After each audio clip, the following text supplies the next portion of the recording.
Good morning, good morning. Lalakad sa dagat. Tawag ka namin.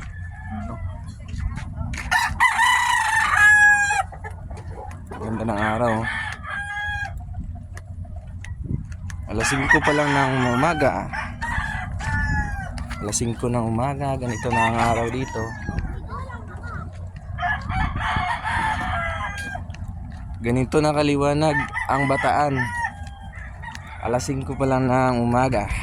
Naghahanap kami ng makakain namin. May isda kami makakuha dito. Ganda ng sunset oh.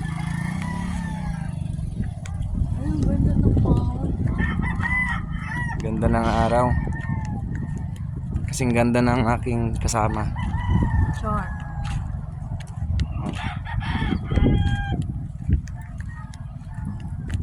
Kay ganda ng umaga.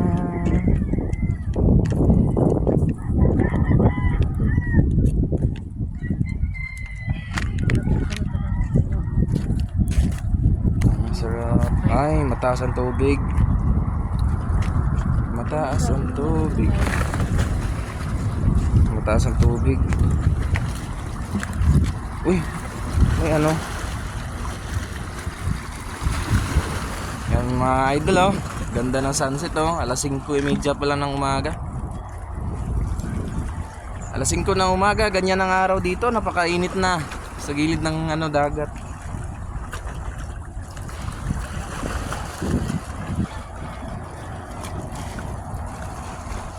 Ay, sarap ng dagat. Sarap talaga probinsya. Ngayon lang nakagala-gala, nakaaliw-aliw talaga dito.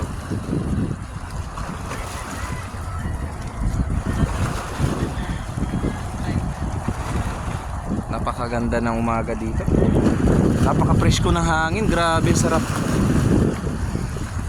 Ang sarap ng preskong hangin. So nagbihis na kagad pagising ko ngayong umaga, nagbihis na ako kagad kasi maliligo na rin ako. Aga-aga mag-swimming yan. Yung yung basa ko kahapon hanggang gabi, mula kahapon pagdating namin, mga alas 4 kami naglublob dito hanggang alas 8 ng gabi nandito pa rin ako sa dagat. Nandito pa rin ako sa dagat hanggang alas 8 ng gabi, so umahon ako. Kasi nag high tide na, nakakatakot na yung tubig, malakas na yung hampas pag high tide tulad yan high tide pa yan eh, malakas pa ang ng tubig. Kaya ito, basa yung suot ko ngayong umaga kasi nga maligo sana ako. Kaso ako lang mag-isa, wala pa yung bayaw ko. Nakakatakot eh, mahirap, di ako marunong lumangoy eh. Mamaya dalhin ako ng alon doon. Ganda ng araw, mag-alas 6 pa lang ng umaga, grabe. Sarap talaga. Ang ganda ng ginawa ng Panginoon no? So, sa kabilang dako naman makikita mo yung bukid, kabundukan ng ano yan dyan banda siguro, Mount Samat ba yun? So dito sa right ko, doon papuntang Maribilis. Yan, kung alam nyo to dito mga idol no, yung pier ng Orion Bataan dito. Planta ng simento daw yan no? Yung mga barko na yan no. Yan yung mga barko na yan. Diyan sinasakay yung mga simento, tapos sinasalin doon sa na yun, parang tangke na yun, ayun ko ano yan, basta simento daw yan dyan. Ayan o. So maligo na kaya ako no. Ang lakas ng hampas ng alon eh, nakakatakot naman. Mamaya tangayin ako papunta doon sa gitna eh, hindi ako marunong lumangoy. Ha? Pero maliwanag ang tubig no. Malinaw. Ganda no. Ganda talaga na ginawa ng Diyos. Kaganda ng araw Mag-alas 6 pa lang po yan ng umaga. Ganito kainit dito. Kaya sarap maligo talaga pag ganito no? Picture mo ba? Ha? Ka-picture naka-video eh. No? Yan, napakaganda. Ha?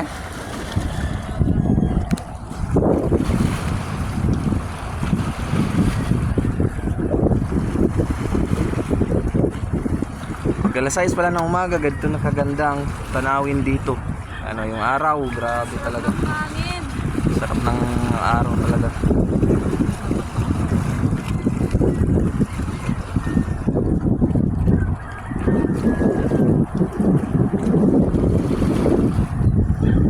Naman.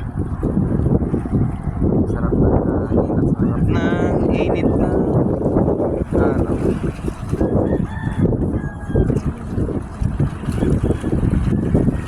Para ma-achieve ng araw.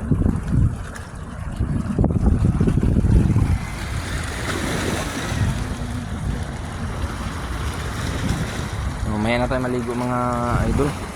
Wala pa akong kasama. Baka ano rin ako papunta sa gitna.